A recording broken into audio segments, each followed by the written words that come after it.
Hi ma'am, pwede po ma-check yung akin? June 1, 2024 po ang EDD ko. Hi Beb! For today's video, sasagutin natin yung question ni Beb Jennifer.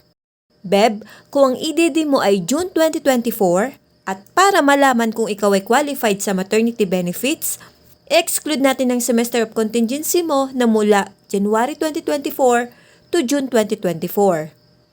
Now, ang magiging qualifying months mo ay mula January 2023 to December 2023. Diyan po magsiselect ng at least 3 to 6 highest monthly salary credits at syempre dapat may hulog ka sa nasabing qualifying period mo para makompute ang maternity benefits. Kung may at least 3 months ka na contribution sa qualifying period mo, yes, eligible ka sa maternity benefits.